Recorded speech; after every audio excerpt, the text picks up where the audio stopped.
লিখছে একজন আর সুনাম কুড়াচ্ছে আমি নিচে আমার নাম সিগনেচার করে দিই। বিষয়টা এখানে অনেক কিছু বোঝার আছে। এই সব কিছু কিন্তু কৃতিত্ব আছে নারদ মুনির, আমরা নিমিত্ত মাত্র। বোঝা গেল? কালকে কোন শ্লোক মধ্যে আলোচনা ছিল মনে আছে?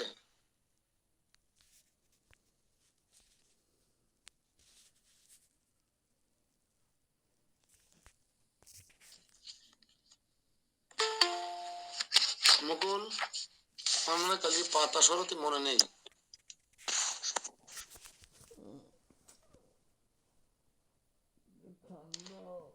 হনুমানের প্রহ্লাদ মহারাজ যখন নিজের প্রহ্লাদ মহারাজের গুণকীর্তন করছিলেন বিনা বাজিয়ে,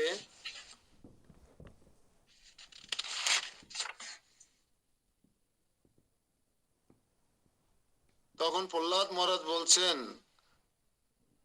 যে আমি ছোট কালে শিশুকালে অল্প একটু কি দেখি করেছিলাম মনে পড়ে না, সে ভক্তি কোনো পিউরিটি ছিল না, কোনো নিষ্ঠা ছিল না। হ্যাঁ, আমি কোনো সেবা করিনি। আর যে শিক্ষার কথা বলছেন আপনি, যে আমি দৈত্য পুত্রদের ভাগবত শিক্ষা দিয়েছি, না, আমি অন্যের পাণ্ডিত্য নিজে একটু জাহির করেছি মাত্র।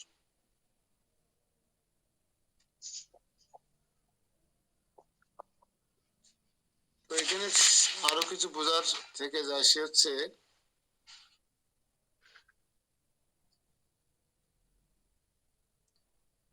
যদি সেবা করে থাকে কেউ, শ্রী হনুমান প্রভৃতি যেরূপ প্রভু সেবা করিয়াছিলেন, আমি সেরূপ কোন প্রকার সেবা করি নাই, কেবল বিঘ্নাকুল চিত্তে তাহার স্মরণ মাত্র করিয়া থাকি। মানে বিঘ্ন নাশ করবার জন্য, সংকট কাল অতিক্রান্ত করার জন্য যতটুকু আকুল ভরে তার স্মরণ করা উচিত, আমি সেই স্মরণটুকু মাত্র করেছিলাম। এর চেয়ে বেশি কিছু করিনি। যদি সেবা করে থাকে, ভগবত সেবা যদি কেউ করে থাকে, তাহলে আপনি হনুমানের কাছে যান। হনুমান রামচন্দ্রের কিভাবে সেবা করেছিলেন, এবং সেবা করবার জন্য তার যে মেন্টালি অ্যাপিয়ারেন্স, মানে তার মানসিক প্রস্তুতি, সেটা অদ্ভুত। সেই কাহিনী বললে অনেক সময় লেগে যাবে। আপনারা জানেন যখন হনুমান শক্তি ছেলে যখন অচেতন হয়ে যায়, তখন রামচন্দ্র ব্যাকুল হয়ে পড়লে তখন বৈদ্য ডাক্তারের প্রয়োজন হয়। একমাত্র রাজবৈদ্য ছিল রাবণের, সুসেন বৈদ্য। সে রাজা রাবণকে ছাড়া আর কারো চিকিৎসা দিত না, এমন স্পেশাল। সেই বৈদ্য ছাড়া শক্তি ছেলের হাত থেকে লক্ষণকে কেউ বাঁচাতে পারবে না। এই কথা শ্রবণ করলেন কার কাছে? বিভীষণের কাছে। বিভীষণ না থাকলে আসলে এই যুদ্ধে জয় হওয়ার কোনো সুযোগ ছিল না, মনে করি আমরা যেটা। আসলে ভগবানের পক্ষে কোনো কিছু অসাধ্য কিছু নয়। তারও বিভীষণ একটা কঠিন ভূমিকা, অন্যতম রোল প্লে করেছেন বিভীষণ এই যুদ্ধের জেতার জন্য। বিভিন্ন ভাবে রাবণের কলা কৌশল জানার জন্য, তার মৃত্যু বান থেকে শুরু করে সবকিছু। তো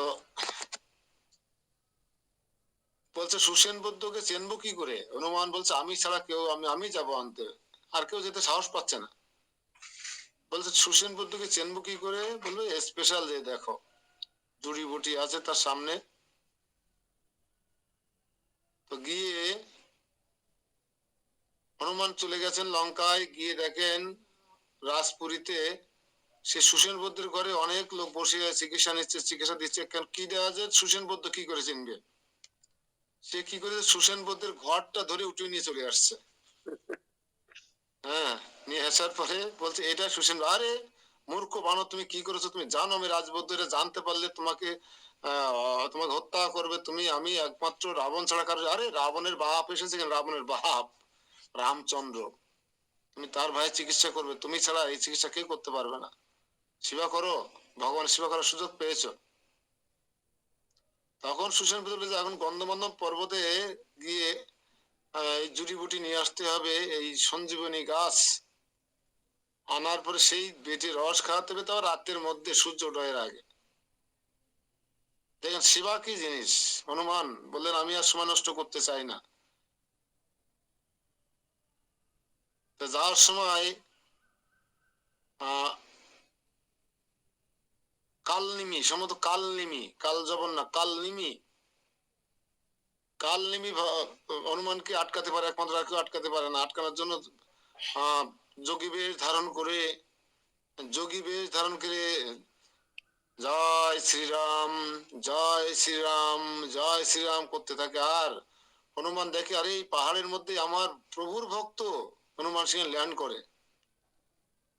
ল্যান্ড করলে হনুমানের সাথে সেই যোগীর কথাবার্তা হয়, যোগীকে, যোগী একটু বিশ্রাম নিতে বলে, যেহেতু কালক্ষেপণ করাবে, কাল নিমি নাম, কালক্ষেপণ করার পরে সূর্য উঠে যাবে, তখন আর ওষুধি কাজ করবে না। হ্যাঁ, তখন বলছে ঠিক আছে, আপনি অনেক প্রত্যশ্রান্ত, একটু বিশ্রাম করুন, আর এই সমুদ্র থেকে স্নান করে আসুন, আমি আপনার একটু পানাহারের ব্যবস্থা করি, আপনি বিশ্রাম নিয়ে আবার যাবেন, তখন শক্তি পাবেন শরীরে আরো বেশি। আর হনুমান তো সরল ভক্ত, রামচন্দ্রের ভক্ত, গুরু ভাই বলছে, আমাদের কোনো গুরু ভাইয়ের বাড়িতে যদি যাই আর যদি যত্ন করে খুব, তা আপনি স্নান করে বিশ্রাম করুন, আমি রান্না করে দিচ্ছি, ভোগ লাগিয়ে প্রসাদ পেয়ে যাবেন আর শরীরে জুত পাবেন। আমরা যদি এরকম চিন্তা করি তাহলে আমরা সেখান থেকে কিছু করি না কিনা। হনুমান স্নান করতে গেছে, ভাবছে ওকে কুমিরি খাবে, ব্যাস আর রামচন্দ্রের কাছে ফিরে যেতে হবে না। হনুমান যেই জলে নেমেছে সেই এক কুমির তাকে আক্রমণ করেছে। আর এরাই চাচ্ছিল কাল নেমে আক্রমণ করার সাথে সাথে হনুমান কুমিরটাকে, অনেক বড় হয়ে যায়, দুই ঠোঁট ধরে তীরে ডাঙা ফেলে দিয়েছে। আর সঙ্গে সঙ্গে সেই কুমিরের দেহ থেকে একটা দেব দেহ সৃষ্টি হয়েছে, নারী দেহ সৃষ্টি। বলছে আমি অভিশপ্ত ছিলাম, আপনার সংস্পর্শে এসে, আপনার স্পর্শে এসে আমি অভিশাপ মুক্ত হলাম। হে পবন পুত্র হনুমান, হে রাম ভক্ত হনুমান, আপনি এখানে আর কাল বিলম্ব করবেন না। ওই যে শ্রীরাম শ্রীরাম করছে ওই ভণ্ড তপস্বী, ভণ্ড তপস্বী কাল নিমি, হ্যাঁ, ও কিন্তু তোমার বিঘ্ন সৃষ্টি করার জন্য, তোমার সময় ক্ষেপণ করার জন্য সেই এই এই এই মেডিকুলাস ডিজাইন করেছে, মেডিকুলাস ডিজাইন। তুমি এক্ষুনি চলে যাও, না তুমি তোমার লক্ষণকে বাঁচাতে পারবে না। তো সেখান থেকে এসে কালনেমিকে কায়দার মতো সাইজটা করে, সাইজ করে দিয়ে হনুমান সেই পর্বতে গেলেন। পর্বতে গিয়ে বলছেন দেবতাদের অনুমতি ছাড়া আর ওই পর্বতে যাওয়া যায় না। আর ওই পর্বতে অনেক, এই অনেক ঔষধি গাছ, মানে গন্ধমাদন পর্বতটা পুরো ঔষধি গাছ। কেন ঔষধি গাছ? তো আপনাদের মনে আছে নিশ্চয়ই, সমুদ্র মন্থনের সময় অনেক কিছু উঠেছিল, তাতে অনেক ঔষধি গাছ বৃক্ষ উঠেছিল। তো দেবতারা এই গন্ধমাদন পর্বতে ঔষধি গাছগুলো লাগিয়ে রেখেছিলেন, কারণ এটা দেবতাদের জায়গা। যাতে সুবিধা অসুবিধা হলে দেবতাদের জ্বর জারি হলি, তাহলে দেবতাদের যে জ্বর জারি হয়, অসুখ বিসুখ হয়, ডায়াবেটিস হয়, বুঝা গেল, যারা দেব দেবতার পূজা করেন তারা ওষুধি গাছ লাগাবে কেন? তারা যদি অমর হয় তাহলে ওষুধি গাছ লাগাবে কেন আমাদের মতন?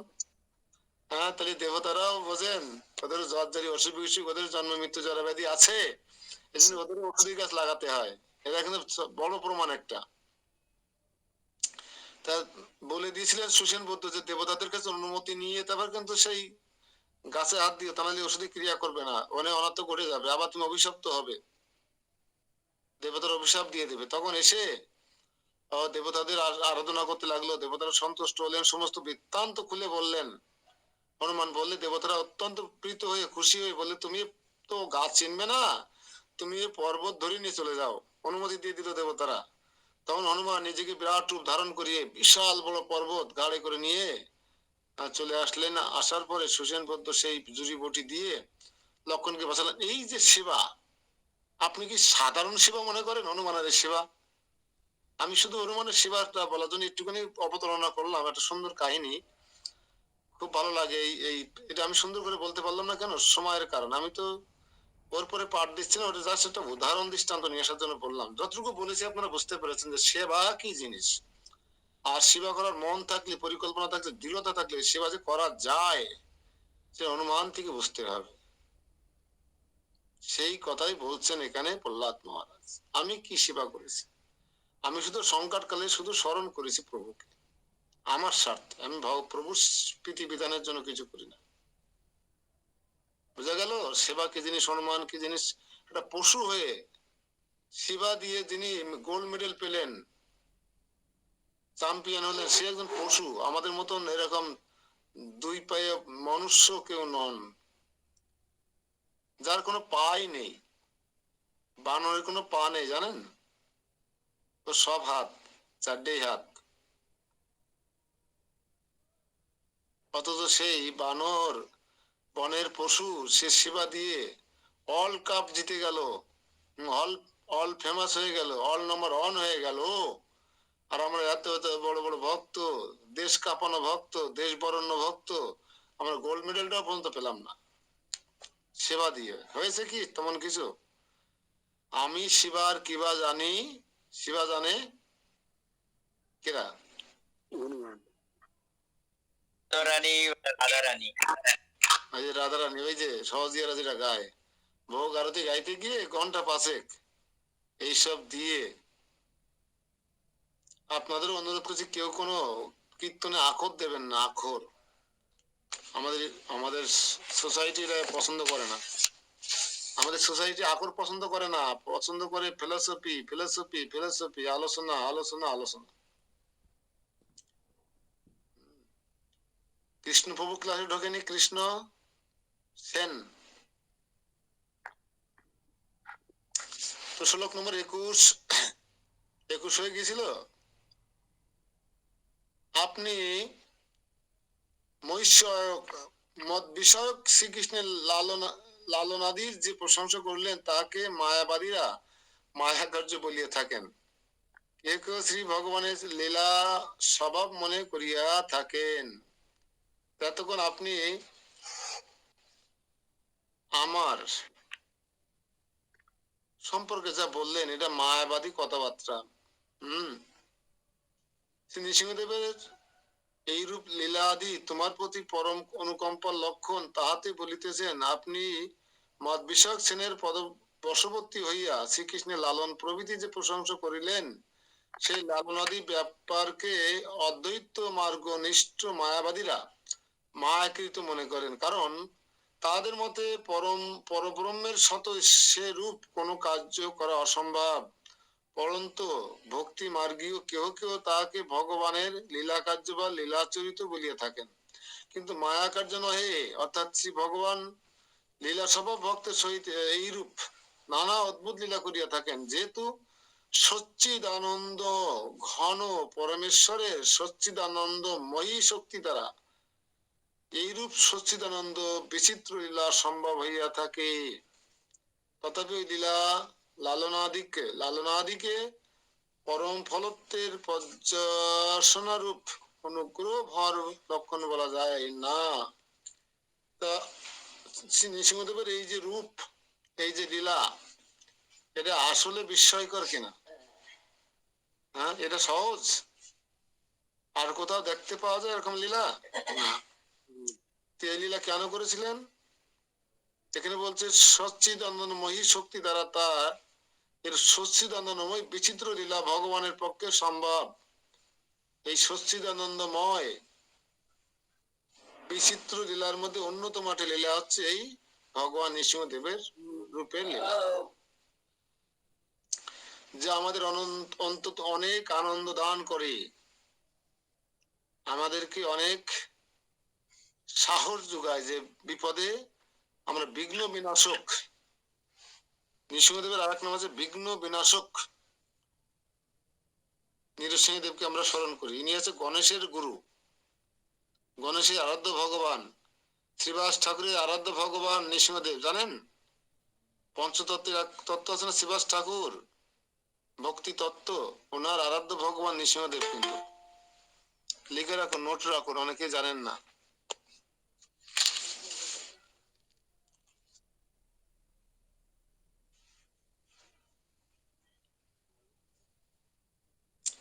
তো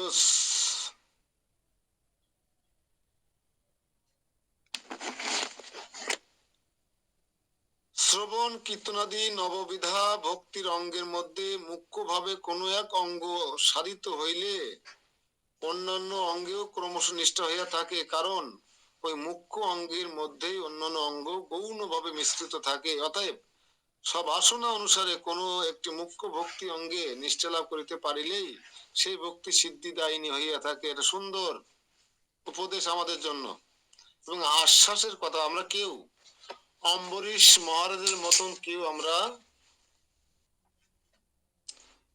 নববিধা ভক্তি পালন করতে পারি না 100%, পারি কি?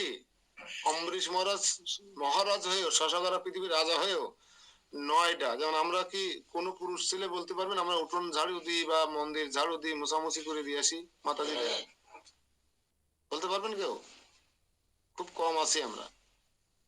কিন্তু অম্বরীশ মহারাজ কি করতেন? ভগবানের মন্দির মার্জন করতেন, ভগবানের অর্চন করতেন, রান্না করতেন, ভোগ নিবেদন করতেন, কীর্তন করতেন, প্রচার করতেন, সব করতেন একদম রাজা হয়ে। আমরা পারি?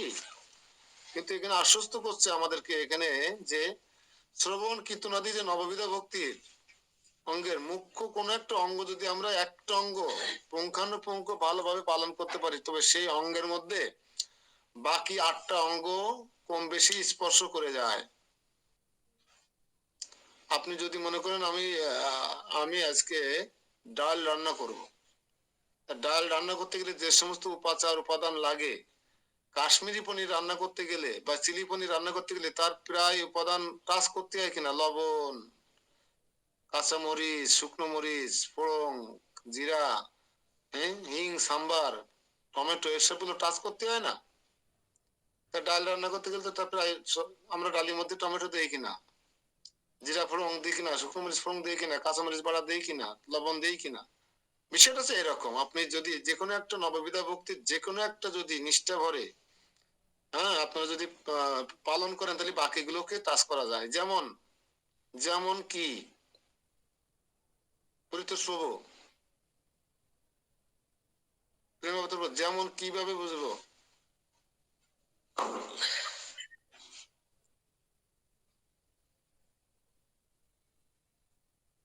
শ্রবণ দিয়ে, আপনি শ্রবণ করছেন না এখন নিয়মিত? ধরেন ভক্তির একটা প্রথম অঙ্গ আপনি পালন করছেন ভালোভাবে, এই যে বাকি অঙ্গগুলো আপনি টাচ করছেন, কি করে বুঝবেন এবং টাচ হচ্ছে কিনা আপনার? বাকি যে অঙ্গগুলো কীর্তন, স্মরণ, বন্দনা, সেবা, অর্চন, এগুলো হচ্ছে কিনা? হ্যাঁ প্রভু, হচ্ছে তো। এগুলো সম্পর্কে আপনি সচেতন কিনা? এগুলো যে করতে হবে, এই টেন্ডেন্সি আপনার, এই মেন্টালিটি আপনার ভিতরে কাজ করে কিনা? হ্যাঁ, কাজ করে প্রভু। ডেফিনেটলি কাজ করে। কেননা আমরা তো এইগুলো চর্চা করছি। আর ভোতা দা, মরিচা পড়া দা, কালিয়া দা, ভালো দা পাওয়া যায়। কালিয়ার দা আমাদের বাড়িতে চলে এসছে, কালিয়া সুরিয়ে চলে এসছে আমাদের বাড়িতে। তো কালিয়া না, গাজীরহাটের কালিয়া, কালিয়ার সীমান্তবর্তী গাজীরহাট। তো এই একটা ভোতা দা যদি সবসময় নাড়াচাড়া করা হয়, সবসময় শান দেওয়া হয়, সবসময় দাঁত দেওয়া হয়, তাহলে আর ভোতা থাকবে? না প্রভু, তাহলে থাকবে না। শ্রবণের মাহাত্ম কিন্তু ওইটা। বারবার যদি শুনতে থাকেন, বারবার যদি শুনতে থাকেন, বারবার যদি স্মরণ করতে থাকেন, তো একটা জিনিস যদি আপনাকে বারবার বলতে থাকি, সেটা আপনাকে একসময় ওটা রপ্ত হয়ে যায়, এবং সেই কাজটা না করলে আপনারও ভালো লাগবে না। হ্যাঁ প্রভু, সেটাই। সুন্দর ফিলোসফি দিয়েছে এখানে। এই জন্য আমাদের চিন্তার কোনো কারণ নেই যে আমরা হয়তো একটা করছি শ্রবণ আর স্মরণ হচ্ছে না বা বন্দনা হচ্ছে না, এরকম নয়। আমরা যারা এই পথে আছি প্রায় সবগুলো টাচ করে চলেছি কম বেশি। আর সেইটাই সবচেয়ে বেশি, মহাপ্রভু শিক্ষা আদর্শ হৃদয় ধারণ করতে পেরেছি। হ্যাঁ, কলিযুগে যুগ ধর্ম হরিনাম সংকীর্তন জপমালা জপ করতে পারছি। প্রীতি ঘোষ, তোমার কি জপমালা আছে?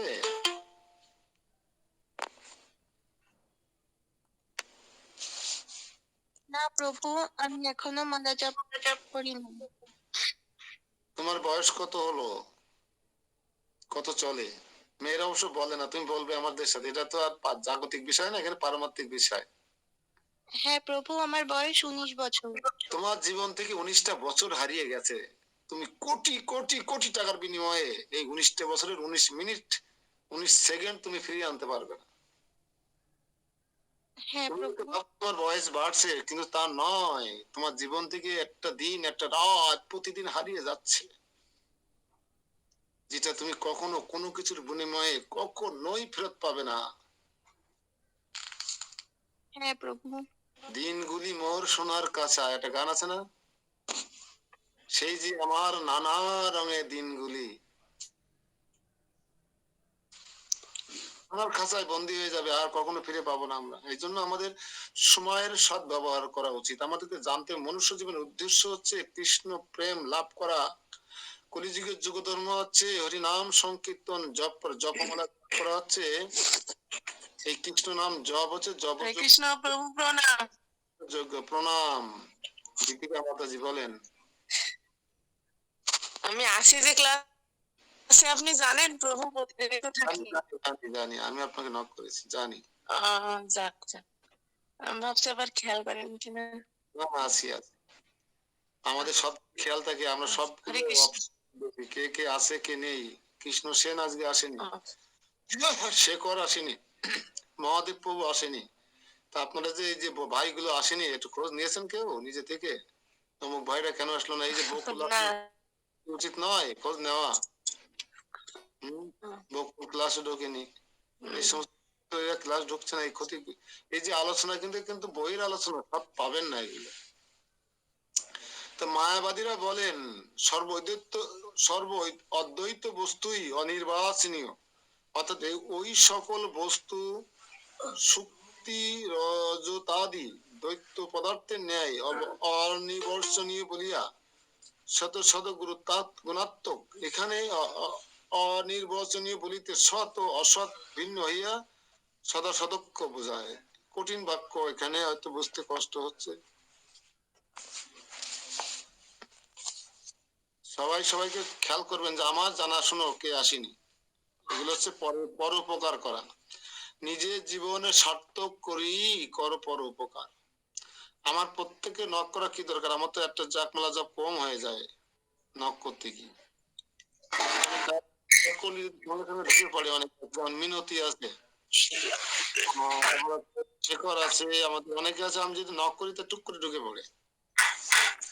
সুকান্ত আছে, তাপসী আছে, এদের একটু নক করলে ঢুকে পড়ে। তাহলে আমি কেন নক করবো না? যেমন আমাদের চরণ দাদা, আমার চাকরি জীবনের কলিগ, আমি নক করলে ঢুকে পড়ে। কিন্তু যারা আপনারা রেগুলার হয়ে গেছেন তাদের আমি আর নক করার চেষ্টা করি না। শ্লোক নম্বর 22। স্বাভাবিকম ভবাদৃক যেমন স্বপ্ন বৃহত্তম। আইডি অন করে রেখেছেন কেন কৃষ্ণ প্রভু? সত্যম ভবতু ব্যথাপি ন তৎ কারণ্য লক্ষণম। অনুবাদ। আরে আমি বলছি নক অন করে রাখছেন কেন সবাই?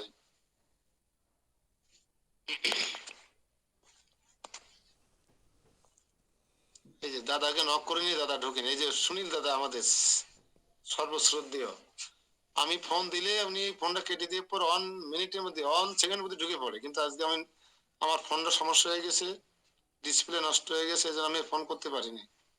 এই জন্য দাদা জাস্ট আমি ঢুকতে পারিনি। ফোন দিলে পর ঢুকে পড়ে।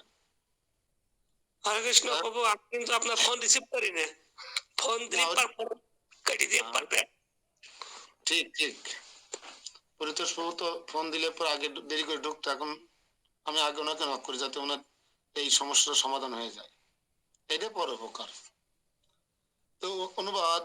ভবাদৃশ্য মহাজন সেই লালনাদিকে শ্রীকৃষ্ণের স্বাভাবিক বাৎসল্য মনে করিতেছেন, কিন্তু আমি সেইগুলি স্বপ্নবৎ বোধ করিতেছি, আর ওইগুলি সত্য হলেও কারণের লক্ষণ হইতে পারে না। তাই এখানে দেখুন বলছে যে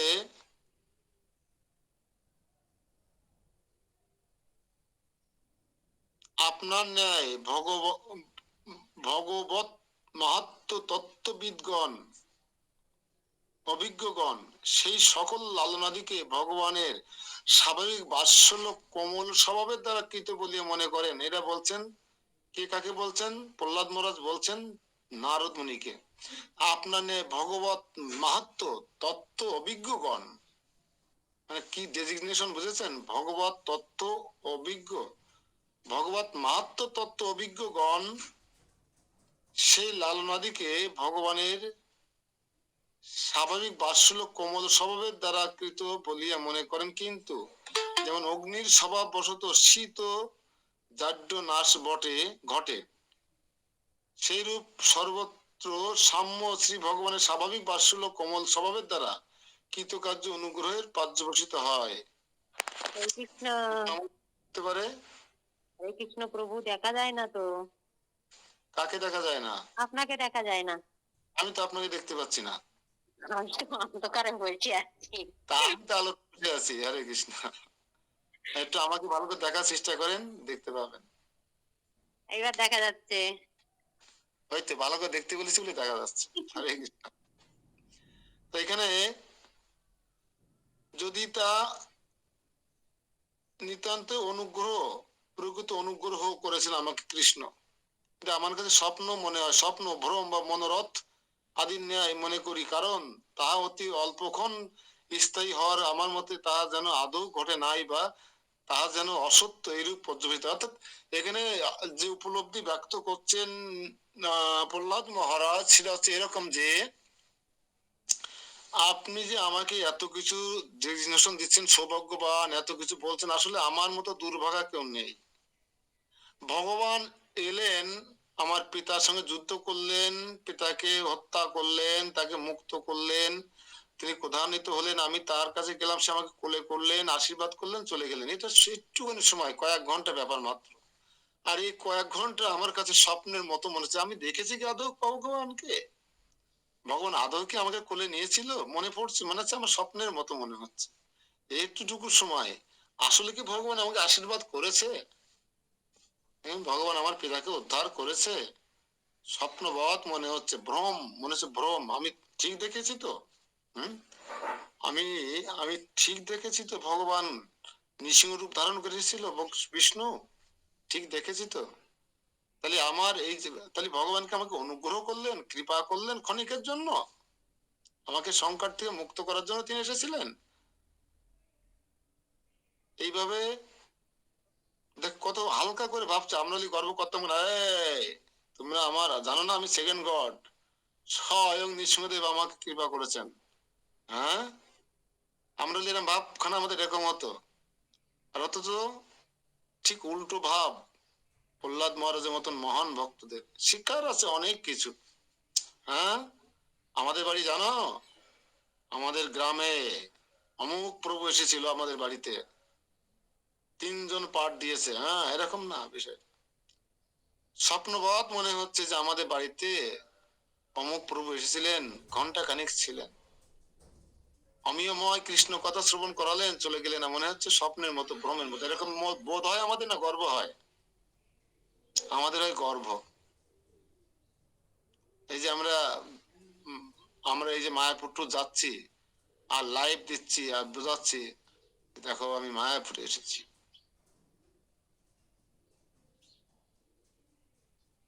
এই জন্য আমাদের শেখা উচিত এই সমস্ত মহান মহান ভক্তদের জীবন চরিত্র থেকে। হ্যাঁ, প্রহ্লাদ মহারাজের চরিত্র মহাপ্রভু খুব পছন্দ করতেন, ধ্রুব মহারাজের চরিত্র মহাপ্রভু অত্যন্ত পছন্দ করতেন। বারবার বলতেন, হে রায় রামানন্দ স্বরূপ দামোদর, আমাকে ধ্রুব চরিত্র ভাগবত শোনাও, ধ্রুব চরিত্র আমাকে ভাগবত শোনাও, প্রহ্লাদ চরিত্র শোনাও। মহাপ্রভু স্বয়ং ভগবান হয়ে ভক্তের চরিত্র মহিমা শ্রবণ করে আনন্দ পেতেন। আপনার যদি 5টা সন্তান থাকে, সে 5টা সন্তানের মধ্যে যদি একটা গুণবতী সন্তান হয়, ব্রহ্মচারী হয়ে, সন্ন্যাসী হয়ে, শিক্ষাগুরু দীক্ষাগুরু হয়ে যায়, জিবিসি গভর্নিং বডির প্রধান হয়ে যায়, তা আপনার তার মহিমা ভক্তদের কাছে শুনতে ভালো লাগবে কি লাগবে না? যদি কালিদাস বাবু এসে আমার ছেলের প্রশংসা করে, তার গুণকীর্তন করে, আমার নিশ্চয়ই ভালো লাগবে। কিংবা আমার কোনো, আমার ক্লাস করে, বা আমার সাথে আমার সঙ্গে স্পর্শে থেকে অনেক বড় ভক্ত হয়ে গেছে, অনেক বড় ব্রহ্মচারী হয়ে গেছে, কিংবা সন্ন্যাসী স্তরে চলে গেছে, বানপ্রস্থি হয়ে গেছে, তার কথা শুনতে আমার ভালো লাগবে কি লাগবে না? ঠিক মহাপ্রভু তো স্বয়ং কৃষ্ণ। কৃষ্ণের কি দরকার আছে হ্যাঁ প্রহ্লাদের চরিত্র বা ধ্রুব চরিত্র শোনা? তিনি জানতেন না সবকিছু? তারপরে বারবার শুনতেন কেন? এই যে কৃষ্ণ নাম এত মধুর কেন? কৃষ্ণ নাম আমরা জন্মের পর থেকে শুনে আসছি না? কখনো বিরক্ত হয় যে রাত দিন কৃষ্ণ কৃষ্ণ একই কথা বারবার, ভালো লাগে নাকি? তাই অন্য কথা কও, এরকম কেউ বলেছে আজ পর্যন্ত? কেউ আমাদের অসুরও কি বলেছে? কোন অসুর বলেছে আজ পর্যন্ত? আমরা দিনে মানে ফর্মালিটিতে জপমালা জপ করি, 16 মালা বাদেও কতবার কৃষ্ণ নাম উচ্চারণ করি, কৃষ্ণ নাম গাই। বাথরুমে যেয়ে তখন কৃষ্ণ নামে, সিধি কৃষ্ণ নাম না গেলে বাথরুম হয় না, বাঁচান করা হয় না। কি যে কখনো গায় না, সে বাথরুমে যে একবার গায়। হ্যাঁ, সিঙ্গার, টয়লেট সিঙ্গার। কিন্তু দেখুন, তাহলে সে কৃষ্ণ নামে যদি আমাদের রুচি না থাকতো, মধু না হতো, তাহলে টয়লেটে গিয়ে তো অন্য কিছু গাইতে পারতো। হরে কৃষ্ণ নাম গায় কেন? আমাদের নাম সারা টয়লেটে গেলে বোঝা যাবে নামের ওখানে মনে হচ্ছে যোগ্য হচ্ছে, নাম যোগ্য। প্রভু এটা সত্যি কথা প্রভু, সব সময় আসলে ভক্তদের মুগ্ধে সব সময় কৃষ্ণ, আমাদের মুগ্ধে তার অন্য কোনো গানে আসেই না। গান শুনতে একসময় খুব মন লাগতো, এই জন্য তো কিন্তু এখন মদন আর গান গাও রীতিনীতি, অন্য কোনো গীতি গেও না, আছে না? নাম ছাড়া অন্য কোনো গীতি আমাদের ভালো লাগে? না প্রভু। ভালো লাগে। অথচ কতদিন বিরক্ত হয়েছেন যে ভালো এত একই জিনিস বারবার।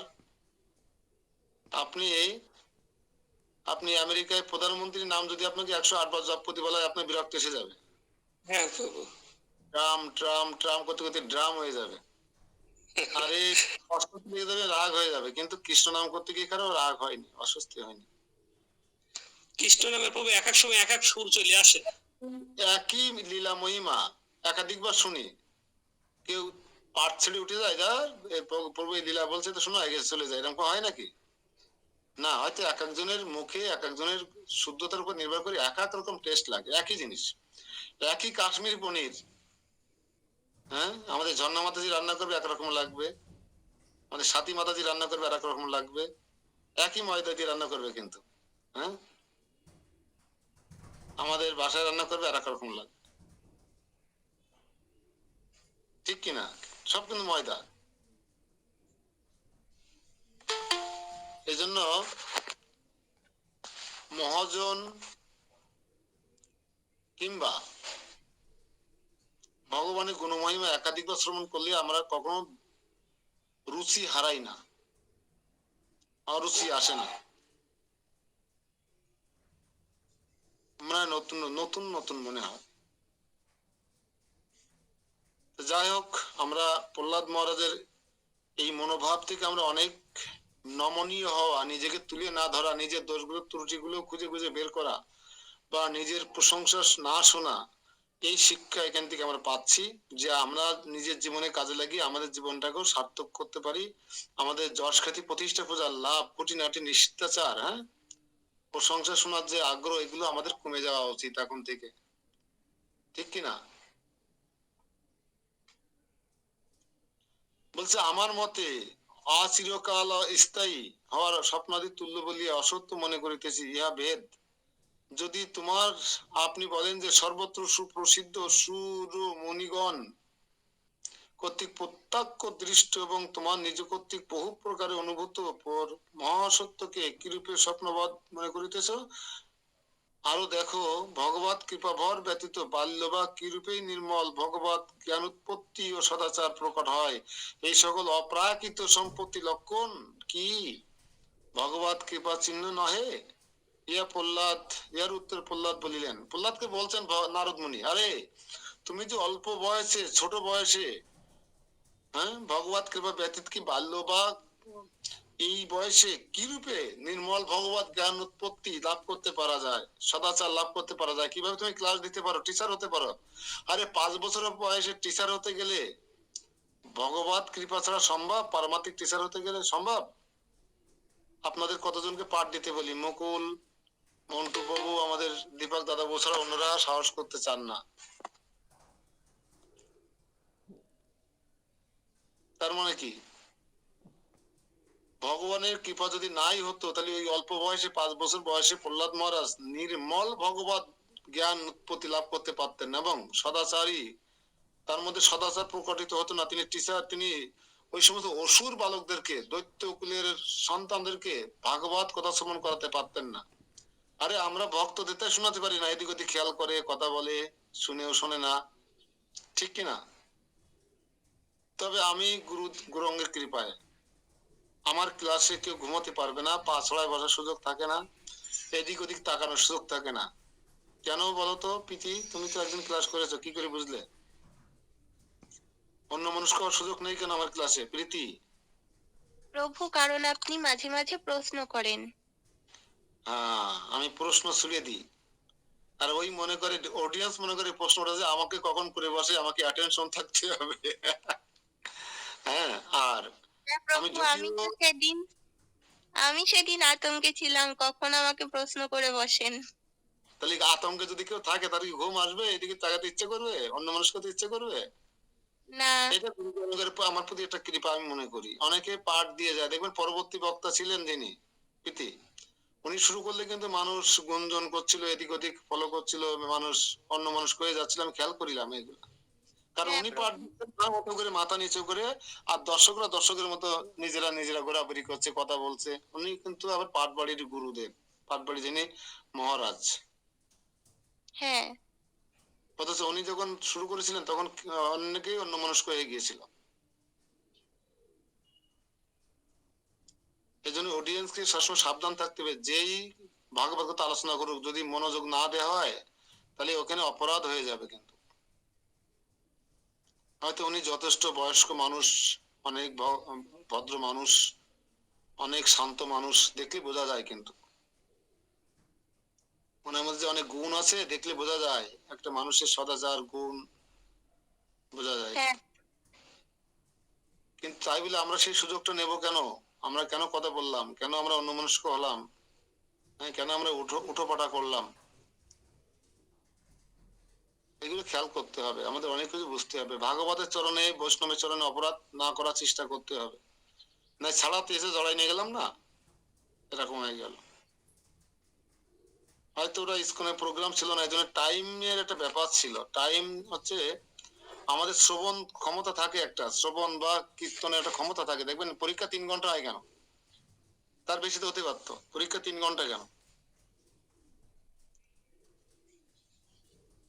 কিংবা হলে সিনেমা 3 ঘন্টা হয় কেন? কিংবা যে কোনো পার্ট 1 ঘন্টা হয় কেন? কারণ আমাদের স্মৃতি মেমোরির একটা ব্যাপার আছে। পেন ড্রাইভ যে আছে এখানে, এই পেন ড্রাইভে ধারণ ক্ষমতার একটা ব্যাপার আছে। তার বেশি দিলে ওরা ধরে রাখা যায় না। এজন্য ইসকনে প্রপাত সর্বোচ্চ 40 থেকে 45 মিনিট পাঠ হয় আমাদের, জানেন? তাদেরকে আমরা কম শিখি, তাদেরকে আমরা কম শিখি। আবার দেখবেন সহজিয়ারা সারাদিন ওরা মনে করে কি পাঠকের সংখ্যা যত বেশি হবে তত আমার সুনাম হবে, আমার বাড়ি তত বেশি ভাগবত পাঠ হবে। ভুল, ভুল ধারণা। ওই বাধ্য হয়ে বসে থাকে, দুটো খাওয়ার জন্য বসে থাকে। প্রপাত 40 মিনিট পাঠ শোনাতেন, তাও লাড্ডু সামনে এরকম বড় বড় বুলেট, ইসকন বুলেট বলা হতো, বড় বড় রসগোল্লা বা লাড্ডু এরকম থালা ভরে সামনে রাখতেন। ওই লাড্ডুটা খাওয়ার লোভে অনেকে বাধ্য হয়ে বসে থাকতো 40 মিনিট থেকে 1 ঘন্টা, পাঠ শোনার জন্য নয়। এরকম শুনিতে শুনিতে খেতে খেতে এক সময় তার ভক্তি আসতো, তারপরে তাকে আর লাড্ডু খাওয়ানো লোভে বসানো লাগতো না, এমনি সে আসতো। যেমন উদাহরণস্বরূপ বলতে পারি, আমাদের এখানে আছে শ্রীবাস কুন্ডু। ও ইচ্ছা মতো হয়তো আমি ডাকতাম তাই আসতো, আসতো, ডাকতাম আসতো, ডাকতাম আসতো। কিন্তু এখন ওকে আর ডাকা লাগে না, ও এখন এই ভাগবতের রস পেয়ে গেছে।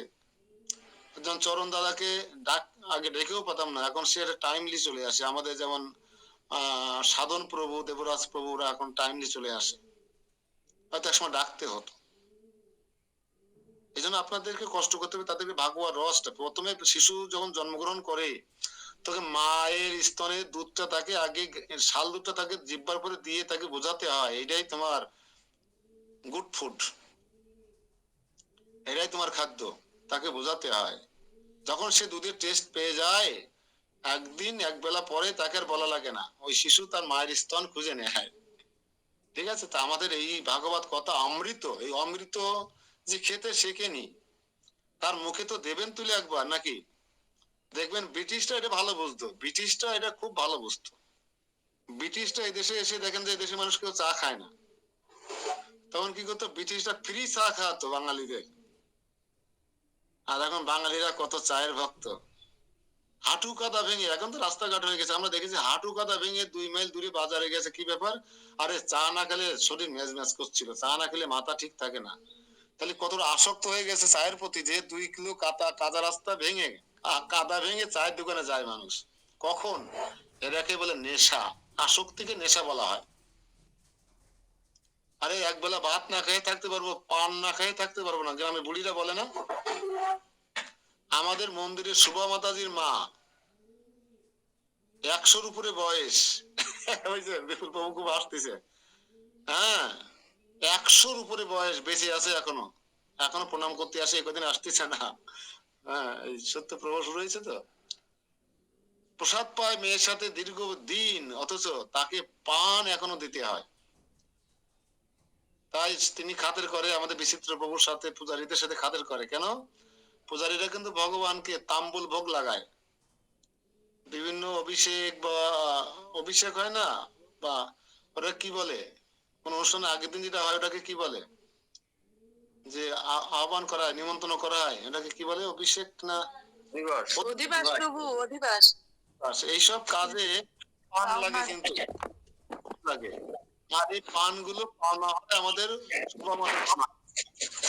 আর কি হয়, মাঝে ওনার সে হারাই গেল, সে বাটনা হারাই গেল, সে আমার কাছে কেস দিল যে দাদু, এই আমার মেয়ে ছাড়া এই অপকর্ম কেউ করতে পারে না। দেখেন কি জিনিস, যে মেয়ে মুখের মধ্যে রেখে খাওয়াচ্ছে পড়াচ্ছে 3 বেলা, তাকে আগুন দিয়ে ছেঁকতেছে, সে মেয়েরে সে এক জায়গায় থাকলে কি হয়, মেয়ে আর মা একবারই থাকলে কি হয় দেখুন। কই আমার ঝগড়া। মেয়ে এই খারাপ কাজ কেউ করতে পারে না এই মন্দিরে, এই কাজটা আমার মেয়ে করেছে। ভাই দাদু, তুমি ধরো, ঠিকই আমারটা বের করে দেবে। তো বিষয়টা হচ্ছে এরকম। একবার মুখে তুলে দিন না এই ভাগবত অমৃত, দেখবেন তাদের টাকা লাগবে না। অনেকে আছে, আমি ডেকে নিয়ে এসছি এখানে, অনেক সবাইকে প্রায় ডেকে নিয়ে এসছি। নিশ্চয়ই আপনারা কিছু না কিছু এখান থেকে পাচ্ছেন, আপনারা এত কষ্ট করে আমার মুখে সঙ্গ দিচ্ছেন।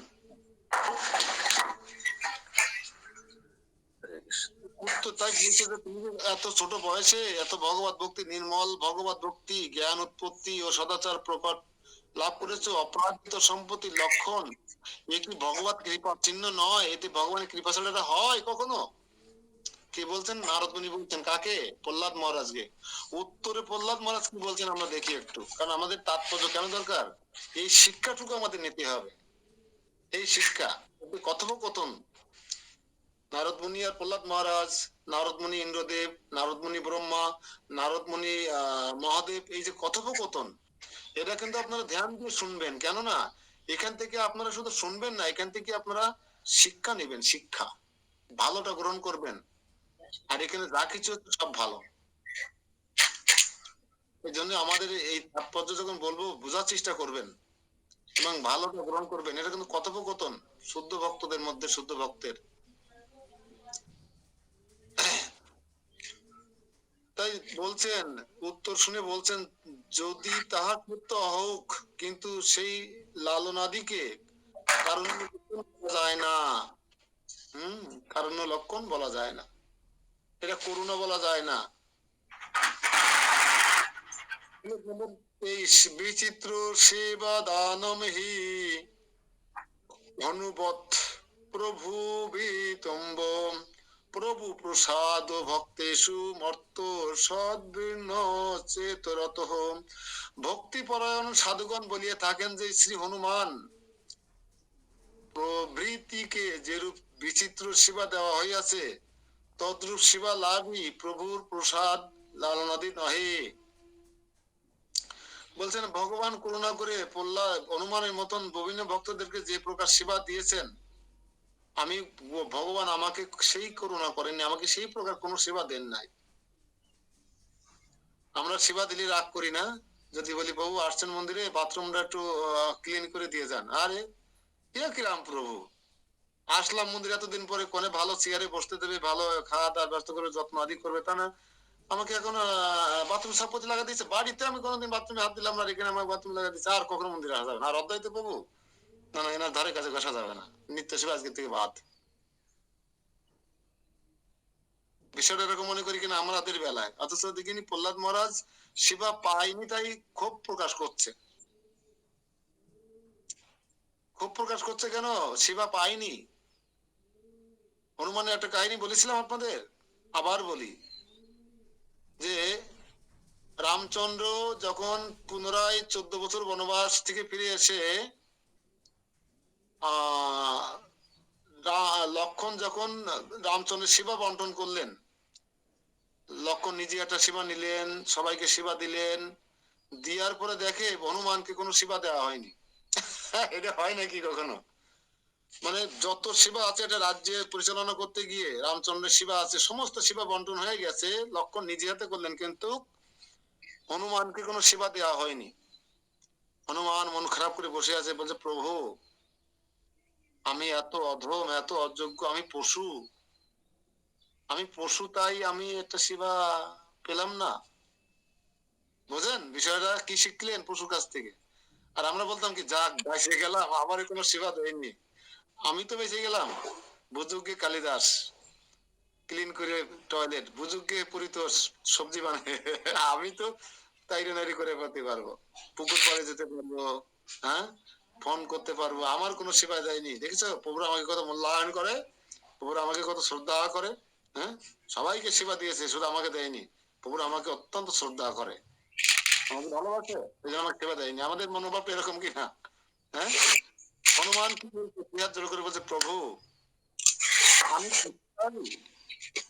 আমি আমি বনের প্রাণী, তাই আমি নির্বোধ পশু, তাই আমাকে একটা সেবার কোনো সেবা দিলেন না। ভাই হনুমান তুমি দুঃখ করছো কেন? এই 14 বছর তুমি যে সেবা করেছো আমার প্রভুর, রামচন্দ্রের, আমার দাদা, তুমি সেবায় গোল্ডেন A+ পেয়েছো, গোল্ডেন A+। তুমি তুমি হচ্ছে ফার্স্ট ওয়ার্ল্ড ফেমাস হয়ে গেছো তুমি, তুমি এখন একটু বিশ্রাম করো। তুমি প্রভুর সেবা করা, আমি বাবাই প্রভু আপনি আনমিট করেন কেন বিনা কারণে? সবাই ডিস্টার্ব আপনি দেবেন না কেন এটা?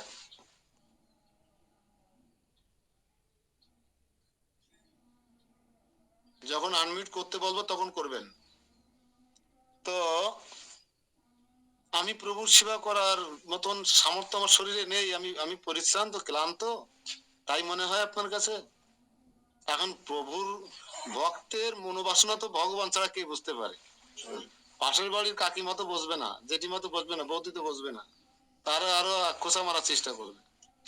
এখন তখন রামচন্দ্র বলছে ঠিক আছে, তোমাকে একটা সেবা দিচ্ছি, সেটা হচ্ছে আমি যখন হাই তুলবো, আমি যখন হাই তুলবো তখন একটা হাতে তালি দেবে। তার মানে কি ঘুম ভেঙে যাবে আমার। মানে আর কোনো সেবা নেই, তবুও তো সেবা তাকে দিতে হবে। কারণ কি সেবা দেবে? তো অনেক সময় আমাদের আলস্য এসে যায় ঘুমে। আমি দেখবেন অনেকদিন আপনারা খেয়াল করেন, হয়তো বলেন না লজ্জায়, আমি পাঠ দিতে দিতে শেষের দিকে ঘুমিয়ে পড়ি, এখানে কিন্তু ঘুমিয়ে এসে যায় আমার, অনেক সময় হয়ে যায়। তো ওই সময় কেউ যদি হাতে তালি দিতেন আমার জন্য, কেউ বা দেখতেন হরে কৃষ্ণ প্রভু আপনি ঘুমাই যাচ্ছেন, তাহলে কিন্তু আমি জেগে যেতাম। আপনারা কিন্তু সেটা বলেন না, তাকিয়ে তাকিয়ে দেখেন। এটা একবার দৌলতপুরে হয়েছিল, খুলনার। আমি তো সারা সপ্তাহ অডিট করে এসে 100-150 কিলোমিটার মোটরসাইকেল চালাই এসে যখন পাঠে বসতাম, একদিন ঘুমাই গেছি পাঠে বসে, তা কেউ আমাকে ডাকিনি। হ্যাঁ, 5-7 মিনিট পরে আমার ঘুম ভেঙে গেছে আবার, সবাই দেখি চুপচাপ বসে আছে।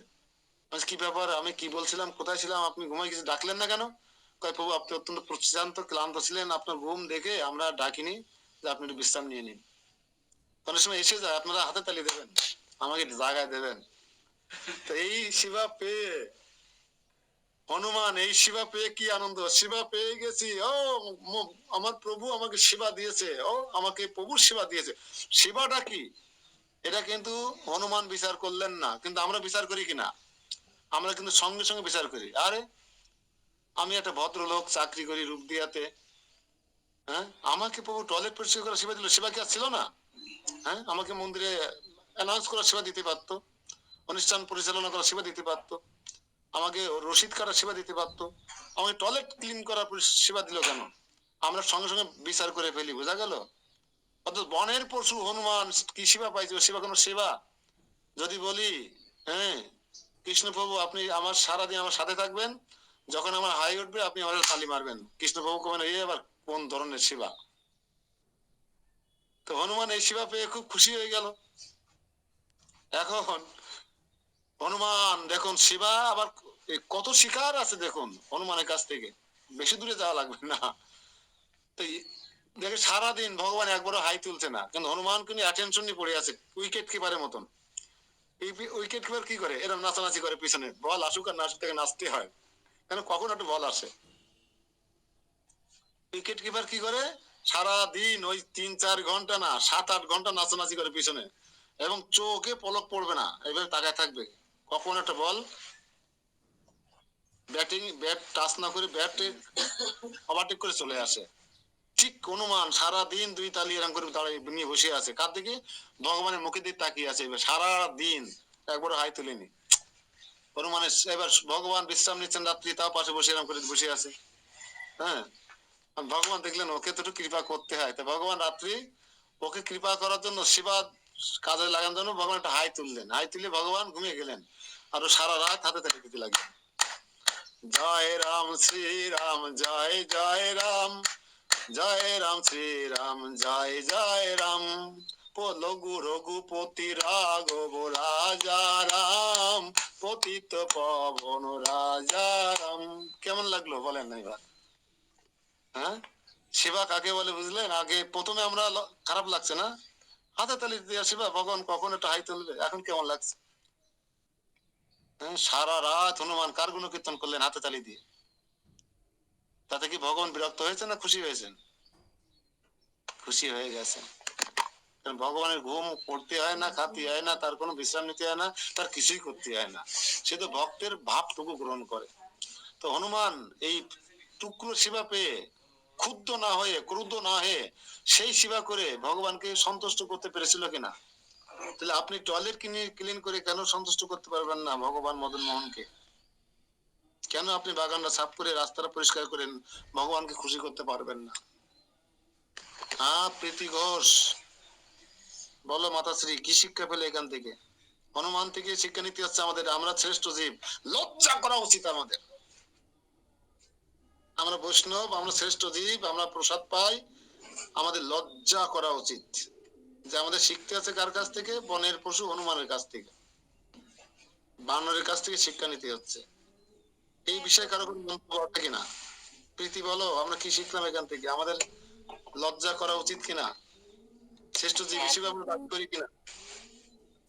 দাবি তো করি, কিন্তু আমাদের শিক্ষা নিতে হচ্ছে বনের পশুর থেকে। এর মতন দুঃখজনক ঘটনা আর ঘটতে পারে না। এতদিন বুঝতে পেরেছিলে? না প্রভু। হ্যাঁ, শিখতে থাকো, বুঝতে থাকো, ভালো লাগবে আশা করি। এই জন্য শিক্ষার কোনো শেষ নেই, আর শিক্ষার কোনো বয়স নেই, আর শিক্ষার কোনো টিচারের কোনো বেদ বিচার নেই। আমরা এখন, আমাদের টিচার এখন কে? এই যে সদাচার শিখলাম, যে শিক্ষাটুকু নিলাম কার কাছ থেকে? হনুমান আমাদের টিচার। হনুমান। হ্যাঁ। কিন্তু আমরা নিজেকে শ্রেষ্ঠ জীব বলে দাবি করবো আর বুকে হাত দিয়ে চাপড়াবো, লুচির মতো ফুলতে থাকবো আর যে আমরা শ্রেষ্ঠ জীব? না। সেটা কর্ম দিয়ে, ধর্ম দিয়ে বোঝাতে হবে তুমি শ্রেষ্ঠ জীব।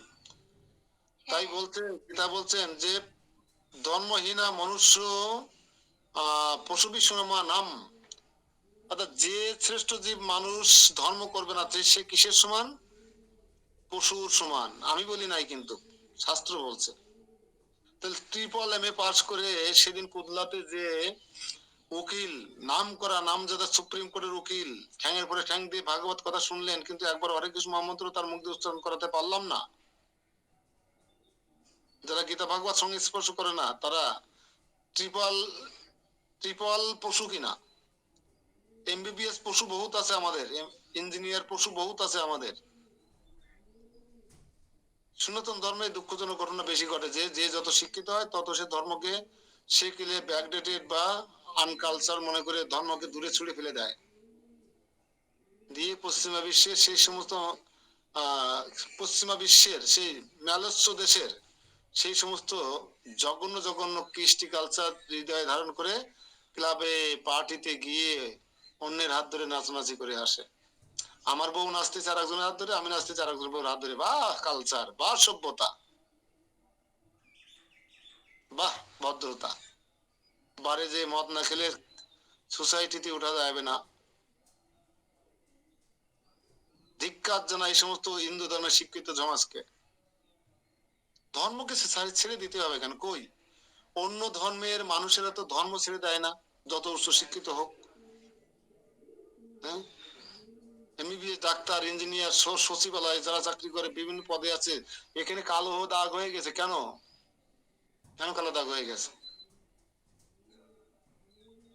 আর আমরা ওই সময় পেপারটা নিয়ে বসি কেন? মোবাইলে নিয়ে বসি কেন? আমাদের প্রেয়ার করার টাইম দেয় না সরকার? কর্তৃপক্ষ?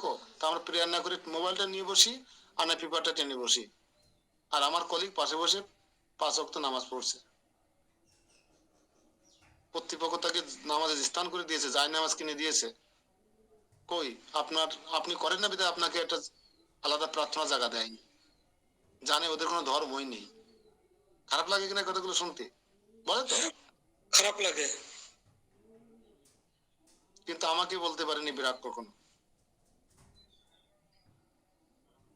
আমি যে অফিসে যেতাম, ওই ভোরে 4:30 ঘুম থেকে উঠে অন্ধকারে মঙ্গল আরতি করতাম, অন্ধকারে ভোগ লাগাতাম মশারির মধ্যে, একজন তাও অনেকে টের পেয়ে যেত, এটা বেশি কমপ্লেইন করতো, যে কারণে তো আমাকে আর চাকরিতে রিপ্লেসমেন্টে দিতে বাধ্য হয়েছিল তারা, নিজেদের নিজেদের চাকরি বাঁচানোর জন্য। আমি ধুতি পরে 5:30 ছাড়া বালতি ধুতি পরে পরে আমার ওই বৈদিক পোশাক পরে ফেলতাম। 4:30 ভোরে বালতি এসে আমি বৈদিক পোশাক পরে ফেলতাম। কই 16 মালা জপ তো ছাড়িনি। মৃত্যুর মৃত্যুকে দর্শন করে এসেছি মানিকগঞ্জে, যখন পোস্টিং হয় আমাশা হয়ে গিয়েছিল, না খেয়ে গিয়েছিল, চিড়ে মুড়ি ফল জল খেতে খেতে আমাশা হয়ে গেছিল, মৃত্যুকে দর্শন করে এসেছি। মাজা পর্যন্ত ঠান্ডা হয়ে গেছিল, কোনো গরম হতো না, লেপ তোষকে কাজ হতো না। কান্না করতাম যে এই বিধে আমার জীবনের শেষ অন্তিম কাল উপনীত হয়ে গেল। দীক্ষার আগে চরম পরীক্ষা হয়েছিল আমার ওইটাই। এই জন্য আমাদের সনাতনীরা শুধু মনে করে ধর্ম ত্যাগ করতে হবে, যত শিক্ষা লাভ করবো তত। এই জন্য তাদের পেটে তাদের কৃষ্টি কালচার সম্পূর্ণ শেষ হয়ে যাচ্ছে। এই 4 জনে 4টা।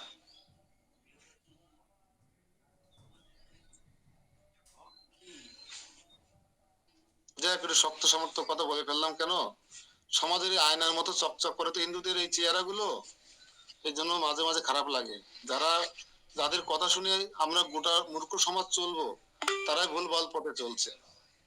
হ্যাঁ বলেন, তারাই ভুলভাল পথে চলছে, আমরা যাদেরকে অনুসরণ করব।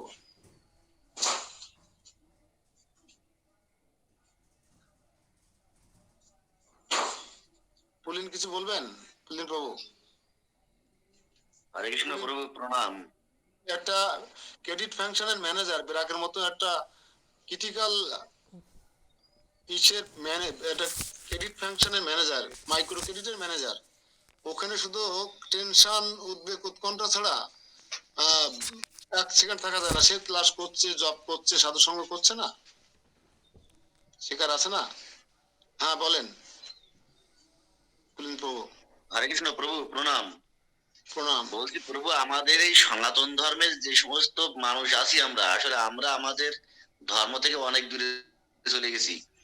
আমাদের আমার এই এরিয়ার ভিতরে একজন আছে, আমার স্টাফ আছে, সে নিয়মিত আছে জপ তপ করে এবং আছে যতবার বাথরুমে যাবে ততবার স্নান করবে। এখন এইটা নিয়ে সে আছে, তার ম্যানেজার আমার আরএম এর কাছে কমপ্লেন করছে এবং তার চাকরি নিয়ে এখন টানানি পড়ে গেছে প্রভু। ওই ম্যানেজার কি হিন্দু? হ্যাঁ হিন্দু। এই দেখেন, মুসলমান হলে ওকে সাধুবাদ জানাতো। ঠিক আছে, এবং সে তার নামে বিভিন্ন ভাবে শোকজ করে মোটামুটি আছে, তার একেবারে যাতে সে চাকরি না করতে পারে সেই প্ল্যান করা হয়ে গেছে। ওকে বলবেন আমার কথা, যে যে চাকরিটা যত তাড়াতাড়ি যায় তত মঙ্গল, ওর কিছু হবে না। আমার আমার আমার চাকরি গেল, অনেকে কান্না করেছিল, কিন্তু আমি হাসতে হাসতে অফিস থেকে বেরিয়ে আসছিলাম। আর এখন অবস্থা হয়েছে প্রভু, এখন আমার অবস্থা সেই পর্যায়ে চলে যাচ্ছে, আমার তো খুব তাড়াতাড়ি আছে ছাড়াই হতে পারে আমার।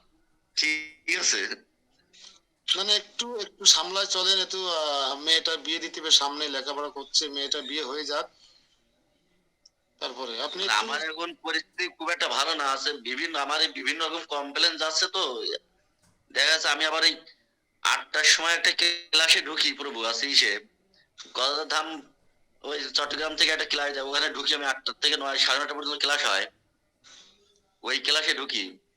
আমি অফিসে আছে 7:30 পর পরে অফিসে চলে আসি, যার জন্য আমার আছে বিভিন্ন রকম ঝামেলা হচ্ছে এখানে। ওই ক্লাসটা বাদ দিতে হবে, ক্লাস বহুত জীবনে করতে পারবেন, ওই ক্লাসটা আপাতত করেন না, পরে রেকর্ডিং রাখতে বলেন, পরে শুনবেন, কিন্তু ওই ক্লাসটা এখন করেন না, ওটা অফিস টাইম, কেউ মানবে না। আপনিও মানবেন না, আপনার কোনো স্টাফ যদি অফিস টাইমে পাঠ শোনে বা মোবাইল চালায়, তাহলে আপনিও মানবেন না এটা। আমার মনে হয় ওই পাঠটা আমাদের বন্ধ থাকুক। আর এখান থেকে যখন বেরিয়ে গেলে আপনার ভালো হয়, এখান থেকে বেরিয়ে যাবেন আমার এখান থেকে। চাকরির দরকার আছে, কিছুদিন দিন দরকার আছে, এখনো কয়েক বছর চাকরি করতে হবে, বলেন ভাই। এখন আপনি আমি প্রভু, কিন্তু আছে বলতে পারছি না কি হবে। এখন দ্রুত ইনক্রিজ করবে, তো এই জন্য কিছুদিন আরো চাকরি করতে হবে। একটু সামলায় চলেন, আর এই 8টার ক্লাসটা করেন না, আমি বলছি। বহুত ক্লাস করতে পারবেন, বহুত করতে পারবেন, সময় পাবেন। কোন রিজিয়নে আছেন বলেন প্রভু? অভিজ্ঞ দাদা বলুক এবার, আমাদের সুনীল দাদা বলুক। মানে কোন রিজিয়নে আছেন? হ্যাঁ বলেন দাদা। না বলছি প্রভু কোন রিজিয়নে আছেন? যশোর। যশোর কোনটাটি দাদা? ভৈরব দা আরএম? না না, আছে এখানে আছে রোকনুজ্জামান। ও আচ্ছা আচ্ছা, তাহলে ভৈরব দা বড় আরএম 2 তে না? রিজিয়ন 2? আচ্ছা, আরএম 1 এ, আমি আরএম 2 তে আছি। ও বুঝছি। না ভৈরব বাবুর সঙ্গে আমার খুব দারুণ সম্পর্ক। আমাদের রামসরা মন্দিরে তাকে নিয়ে গেছি আমি, আসছিল, এবং সে ইসকনের ভক্ত। আমার সাথে কথা হয়েছিল, হ্যাঁ হ্যাঁ, ঠিক আছে। হ্যাঁ ওই প্রভু তো আপনার সঙ্গে পরিচয় করে দিছিলাম। হ্যাঁ হ্যাঁ হ্যাঁ। আমার খুব connected। আবার দাদা ওই দিক দিয়ে খুব ভালো আছে, দাদার সাথে পরিচয় আছে আমার, আছে ওই একই সাথে মিটিং হয় তো, একসাথে মিটিং হয় তো, দাদা খুবই ভালো। আর উনি হচ্ছে একাদশী পালন করেন, প্রত্যেকটা একাদশী।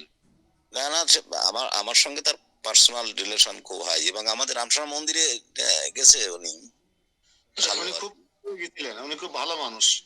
ভালো মানুষ, এবং ওই বিভিন্ন অনুষ্ঠানে আমি নিমন্ত্রণ করি তো, বিভিন্ন অনুষ্ঠানের সময় সুযোগ করে পারে না। দেখেন তো ওনাকে আমাদের সাথে কানেকশন রাখেন, ওনার সঙ্গে রাখেন, আমাদের মন্দিরের রেফারেন্স দিয়ে, আমাদের রেফারেন্স দিয়ে টিয়ে কানেকশন রাখেন। আর ওই যে প্রভু যেটা বললেন যে অফিস টাইম যেটা এটা আপনাকে অফিসিয়ালি মেনটেন করতে হবে। অফিসিয়ালি মেনটেন করতে হবে। ওর মাঝে আপনি ক্লাস করতে গেলে আসলে সেটাও মেনে নেবে না অফিস, এটা দেখতে হবে। আর তখন স্টাফরাও লুজ হয়ে যাবে, যে আপনি নিজে স্টাফরা দেখে তো আপনার দুটো চোখ আর তাদের 20টা চোখ। না এটা করতে হবে, কারণ অফিসের রুলস এন্ড রেগুলেশন যেগুলো আছে, যে নিয়ম কানুন গুলো আছে, সেগুলো তো অবশ্যই আপনাকে মেনটেন করতে হবে। চাকরি দরকার আছে, এজন্য আপনি ওগুলো আপাতত বন্ধ রাখেন।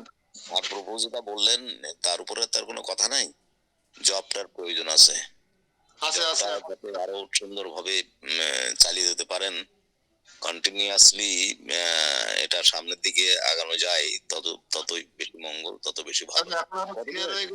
কভার করে ফেলেছে তো, এখনো ইনক্রিমেন্ট পিএফ টি বাড়তে থাকবে, এই জন্য একটু দরকার আছে। কত বছর করছেন চাকরি? এই 27 রানিং। 27 রানিং। তাদের প্রভিডেন্ট ফান্ড টান্ড হচ্ছে না। হ্যাঁ এখন তো প্রতি বছরই তো পিএফ এর যে বিষয়টা, দেন কন্টিনিউয়াস করে যান। বেরিয়ে আসতে হবে, নাই সারা জীবন বছর করবেন কি করে? এটাই ভালো বিগ অ্যামাউন্ট নিয়ে বেরিয়ে আসতে পারেন, যাতে এই জন্য একটু ধৈর্য ধরেন, একটু দেরি করেন, একটা ক্লাস করতে থাকুন। রানিং তখন তো অনেক হয়েছে, তারপরে যে কয়দিন কন্টিনিউ করা যায় সেটা আপনি করেন। মূলত সব থেকে বড় কথা, আমি যেটা আমার সাহস ছিল যে রুজির মালিক কৃষ্ণ, ব্রাক নয়, ব্রাক সাপোর্ট। আমি শ্রম দেবো, ব্রাক আমাকে দিবে, কিন্তু তারপরও একটু সামলায় চলেন, অসুবিধা নাই। যথেষ্ট টাইম আছে, যতটুকু করছেন এটুকু করতে থাকুন। আর ওই লোকটাকে, যে লোকটা প্রেসারে আছে, ওনাকে আমার সঙ্গে এই ক্লাসে ইনভলভ করান। ওনাকে ওনার মেন্টাল মানে মানসিক শক্তির প্রয়োজন আছে। আর ওনা তো হ্যাঁ, এই জন্য আমাদের সাথে জয়েন করে, যেহেতু উনি দৃঢ়ভাবে করছে তো। আচ্ছা ঠিক আছে, আমাদের তরফ থেকে ওনার জন্য শুভকামনা রইল। ওনার বিঘ্ন বিনাশ ঘটুক, ওনার ভক্তিটা বাঁচিয়ে রেখে উনি ওনার কর্মজীবন পরিচালনা করুক। আসলে যে কোনো কর্মকে ছোট করে দেখার কোনো সুযোগ নেই, যেহেতু সেই কর্ম যদি কৃষ্ণের উদ্দেশ্য হয়, তা আপনি যে কর্মটা করছেন সেটা কৃষ্ণের উদ্দেশ্য যদি হয়, তাহলে ঠিক আছে। ব্র্যাকে চাকরি করে সেই অর্থ দিয়ে যদি কৃষ্ণ সেবা হয়, ভগবত সেবা হয়, তো খারাপ কোথায়? এই জন্য চাকরিটা আমি যত ব্র্যাকের সাথে এখনো আমার সুসম্পর্ক, কিন্তু কখনো ব্র্যাককে আমি কমপ্লেন করিনি, দোষারোপ করিনি, গালিগালাজ করিনি, কারণ ব্র্যাকের কোনো দোষ নেই তো।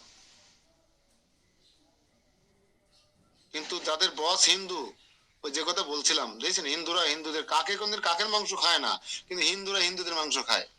আর কি বলবো, সকালবেলায় হরে কৃষ্ণ। আমার বস ছিল তপন ব্যানার্জি, দাদা চেনবেন, এই যে আমাদের পাজিয়া তপন ব্যানার্জি।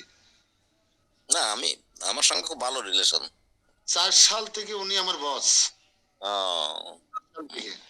কিন্তু এটলিস্ট 18 সালে 16 সালে এসে উনি আমাদের দাদা সিনিয়র RM হয়ে গেল।